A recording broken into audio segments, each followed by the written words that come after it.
Allah'ın El-Hafiz degan ism sifatlari haqidagi tafsirlar.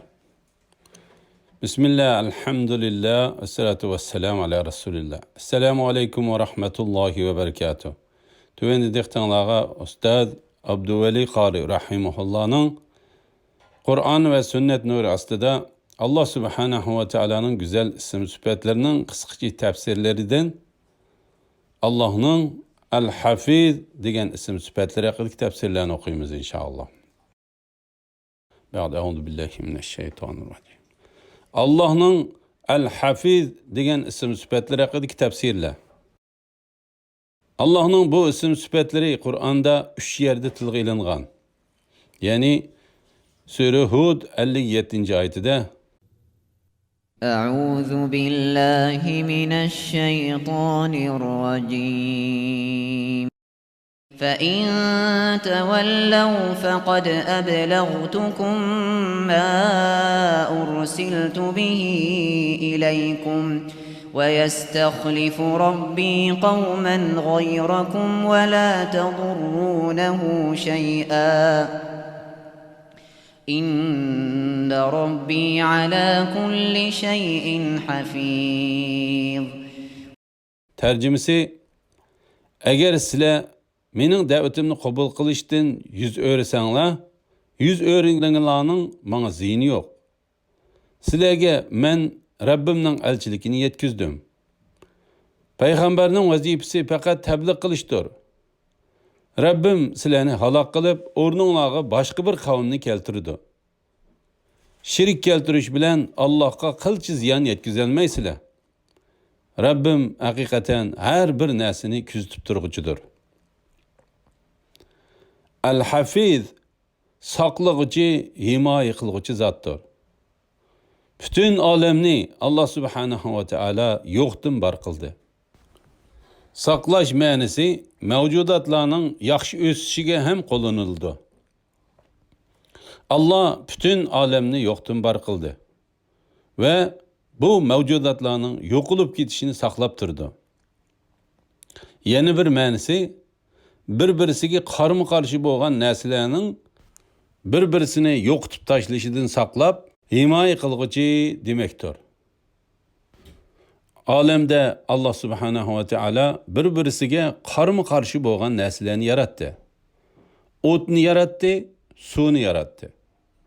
Hamma insonlarning tarkibiga bir-biriga qarama-qarshi bo'lgan mijozlarni tashkil qildi. Bir-birisiga qarama-qarshi bo'lgan narsalardan insonni yaratdi. Bularning bir inson mamlakatida bir-birisiga qarama-qarshilik kayfiyatini yo'qotib, uni saqlab qoldi. Allah Subhanahu ve Teala bütün kainatni yaratib, uni saqlab turyapti. Allah Subhanahu ve Teala Kur'an-ı Kerim'de Sure Fatir 41. ayetide İnnallaha yumsikus semawati vel arda an tazula ولئن زالتا إن أمسكهما من أحد من بعده إنه كان حليما غفورا. Tercümesi: Allah hakikaten asmanlarni ve zeminni kudreti ve güzel hikmeti bilen düşüp ketishdan to'xtatib turdi. Eğer ular düşüp ketsa, ularni Allah'tan başka hiç ahadi to'xtatib turolmaydi. Allah hakikaten halimdir. Yani kuffarlar azobga tegishlik bo'lsa-mu, ularni jazolashga oldirib ketmaydi. Nihoyatda mag'firat qilg'uchidir. Hakir, yani aciz bandalar Payg'ambar alayhissalatu vassalamning tahluqu bi axlaqillah, yani Allohning xulqi bilan xuluqlaninglar degan amriga bo'ysunib, Al-Hafiz sübtidan banda o'ziga qanday xulosa ilish kerak? Al-Hafiz sübtidan o'ziga ulush ajratib olgan va bu sifat bilan axloqlanib, o'zining a'zolarini va qalbini saqlaydigan kishini deymiz. O'zining dinini dunyoga sotmagan kishilarni deymiz. Va g'azibining kayniga kirib, shariat doirasidan chiqib ketmasdan o'zini saqlab qolgan kishilarni deymiz. shahvatining o'zini jalb qilgan narsalariga qaramasdan o'zini saqlab qolgan kishilarni deymiz. Nafs va shaytonlarga, insonlar va jinlardan bo'lgan shaytonlarga aldanmasdan dinini mahkam tutib, o'zini saqlab qolgan kishi bo'lsa, Allah subhanahu va taolaning al-hafiz sifatidan o'ziga ulush ajratib olgan kishi hisoblanadi. Demakki, Allah subhanahu va taolo Qur'oni Karimda ashabi kiramlarning islom kelishdan burungi holatini, ya'ni ularning jahiliyat kirlariga giribtor bo'lgan holatlarini ta'riflab, Sura İmran 103-oyatning bir qismida وَاعْتَصِمُوا بِحَبْلِ اللَّهِ جَمِيعًا وَلَا تَفَرَّقُوا وَاذْكُرُوا نِعْمَةَ اللَّهِ عَلَيْكُمْ إِذْ كُنتُمْ أَعْدَاءً فَأَلَّفَ بَيْنَ قُلُوبِكُمْ فَأَصْبَحْتُمْ بِنِعْمَتِهِ إِخْوَانًا وكنتم على شفا حفرة من النار فأنقذكم منها كذلك يبين الله لكم آياته لعلكم تهتدون. Tercümesi, öz vaqtida sizlar o'zaro dushman edinglar. Allah dilinglarni birlashtirdi. Allohning ne'mati bilan o'zaro qarindosh bo'ldinglar. Sizlar Davzax cho'qirining girvigida edinglar. Allah sizlarni islom orqali uningdan qutqizdi. Sura Al-Imron 103-oyatning bir qismi. Ana inson o'zining hayotdagi menayotgan yo'lida tamomiy islomga qarshi bo'lgan yo'llar orasida cho'qirining girvigida turgan kishining misolidir. Ana o'zini islom bilan, Qur'on bilan himoya qilsa, Allah subhanahu va taolaning al-hafiz sifatidan ulushini olgan banda hisoblanadi. Qur'on va hadislarda Allah subhanahu va taolaning bu ism sifatlariga aloqador tuvandagi mazmunlar tilga ilingan. Sura An'am 104-oyatida قَدْ جَاءَكُمْ بَصَائِرُ مِنْ رَبِّكُمْ فَمَنْ أَبْصَرَ فَلِنَفْسِهِ وَمَنْ عَمِيَ فَعَلَيْهَا وَمَا أَنَا عَلَيْكُمْ بِحَفِيظٍ. Tercümesi, ey Peygamber, aytqin ki, sizlarga Rabbinglar tarafidan hidoyatni ozg'unlikdan ayirib ko'rsatadigan dalillar keldi. Kimiki haqni ko'rib iymon etsa o'ziga foyda. Kimiki uningdan ko'z yumsa, ya'ni bosh tortsa o'ziga ziyon. Men sizlarga amalinglarni kuzatib turadigan kuzatchi emasman. Faqat sizlarni ogohlantiruvchi payg'ambarman. Sura Nisa 80-oyatida Men yuti'ir rasula faqad ata'a Allah ve men tawalla fema arsalnaka alayhim hafiza. Tercümesi, kimiki payg'ambarga itoat qiladigan, u Allohga itoat qilgan bo'ladi. Chunki payg'ambar Allohning amrini yetkazadi. Kimiki ey Muhammad sallallohu alayhi vasallam, senden yüz öğreydiken, bilginki biz seni ularga kuzatchi, ya'ni ularning amellarini kuzatib, amellariga qarab hisob olg'uchi qilib avatmidik. Sura Infitor 10-11-oyatlarda Ve inne aleykum lehafizin kiramen katibin. Tercümesi, halbuki sizlarning ustinglarda sizlarni kuzatib turg'uchi farishtalar bor. Ular Allohning dargohida hurmatlik farishtalar bo'lib, sizlarning so'zlaringlarni va amallaringlarni yezib turdi. La ilaha illalloh. Sura Kaf 49-oyatida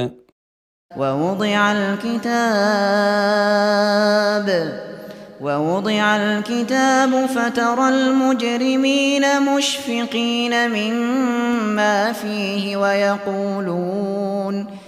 ويقولون يا ويلتنا ما لهذا الكتاب لا يغادر صغيرة ولا كبيرة إلا أحصاها ووجدوا ما عملوا حاضرا ولا يظلم ربك أحدا. Tercümesi: Kişilerinin namı amali o'ttirg'i qo'yiladi. Günahkarlarning uningdagi xotiralardan qo'rqqanligini ko'rsan. Ular: "Voy bizga bu namı amalga cho'ng kichik gunohlarning hammasi xotirlanibdi-ku" deydi. Ular qilgan etganlarining hammasining namı amaliga xotirlanganligini ko'radi. Rabbing hech odamga zulm qilmaydi. Sura Hijr 9-oyatida İnna nahnu nazzalna zikra ve inna lehu lahafizun. Tercümesi: Kur'an'ni hakikaten biz nazil kıldık ve çokum onu qo'g'daymiz. Sura Tariq 4-oyatida İn kullu nefsin lemma alayha hafiz. Tercümesi: Her bir odam bilan shu odamni saqlag'uvchi farishta bor. Sura Ra'd 11-oyatida له معقبات من بين يديه ومن خلفه يحفظونه من أمر الله إن الله لا يغير ما بقوم حتى يغيروا ما بأنفسهم وإذا أراد الله بقوم سوءا فلا مرد له وما لهم من دونه من وال. Tercümesi: Osmonlardagilar ve zimindagilar, yani farishtalar, insonlar ve jinlar ixtiyoriy ve mecburiy yo'sinda Allohga bo'ysunadi. Etigen akşamda, yani davomli turda ularning soyilarimu bo'ysunadi. Sura Tavba 112-oyatida التائبون العابدون الحامدون السائحون الراكعون الساجدون الآمرون بالمعروف والناهون عن المنكر والحافظون لحدود الله وبشر المؤمنين. Günahlardan tövbe qilg'uvchilar, ixlos bilan ibodat qilg'uvchilar, Allohga hamd sano aytquchilar, ro'z tutquchilar, ruku qilg'uvchilar, sajda qilg'uvchilar, yaxshi ishlarga da'vat qilib, yomon ishlardan to'squchilar, Allohning belgilamalariga rioya qilg'uvchilar, ya'ni Allohning bekitgan farzlarini ado qilib, nahiy qilgan ishlaridan yong'uvchilar ham ahli jannatdir. Mu'minlarga jannat bilan xush xabar bergin. Sura Nisa 34-oyatida الرجال قوامون على النساء بما فضل الله بعضهم على بعض وبما أنفقوا من أموالهم فالصالحات قانتات حافظات للغيب بما حفظ الله واللاتي تخافون نشوزهن فعظوهن واهجروهن في المضاجع واضربوهن فإن أطعنكم فلا تبغوا عليهن سبيلا إن الله كان عليا كبيرا. Tercümesi: Yaxshi ayollar itoat qilg'uvchilardir. Erleri yenida bo'lmagan chaqlarda Allohning panohida erlarining haqlarini saqlovchilardir. Sizlar sarkashlik qilishlaridan qo'rqadigan ayollarga nasihat qilinglar. Bu unum bermasa, bir to'shakda birga yotmanglar. Bu mu unum bermese, ularni adaplash maqsadida astroq urunglar. Agar sizlarga itoat qilsa, ularni bo'zaq qilish xiyollarida bo'lmanglar. Allah haqiqatan sizlardan ustundir, buyukdir. Allah ayollarga zulm qilganni jazolaydi. Sura Qaf 32. oyatida هذا ما توعدون لكل أواب حفيظ. tarjimasi mana bu ne'matdan sizlarga va'da qilingan narsalar Allohning toatiga qaytquchi, amrini saqlag'uchi har bir banda uchundir. Sura Qaf 31. oyatida وأزلفت الجنة للمتقين غير بعيد. tarjimasi cennet taqvodorlarga yiroq bo'lmagan joyga yaqinlashtirildi. Sura Qaf 34-35 oyatlarida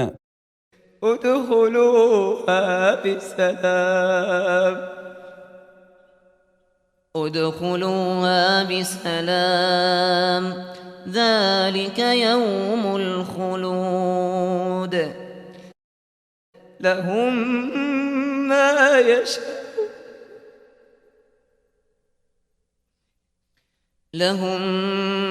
ما يشاءون فيها ولدينا مزيد.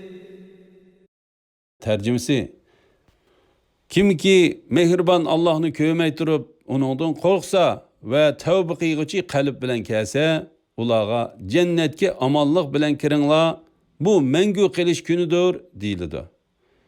Jannatda ularga xohlagan narsalar bor va bizning huzurimizda ularga ziyoda ne'matlar bor. Rasululloh sallallohu alayhi vasallam hadislaridan İbn Abbas radıyallahu anhudan rivayet qilindiki, Rasululloh aleyhissalatu vesselam mundaq degan: Ey Allah, qalbimdan nur qilib bersizlar. Tilimda nur, ko'zimda nur, quloqimda nur, o'ng tarafimda nur, sol tarafimda nur, ustimda nur, ostimda nur, oldimda nur, orqamda nur qilib bersizlar. Men uchun nafsimda nur, ko'nglimda nur qilib berib, men uchun nurimni ulug' katta qilib bersizlar. Abu Davud 5076 sahih hadis. Sura Baqara 238 oyatida حافظوا على الصلوات والصلاة الوسطى وقوموا لله قانتين. tarjimasi 5 namozni bo'libmi asrni, ya'ni asr namozini davomlashtiringlar. Ya'ni bütün shartlari bilan vaqtida to'liq ado qilinglar. Allohning huzurida, ya'ni namozda itoatmanlik bilan turinglar. Sura Ma'arij 34-oyatida والذين هم على صلاتهم يحافظون.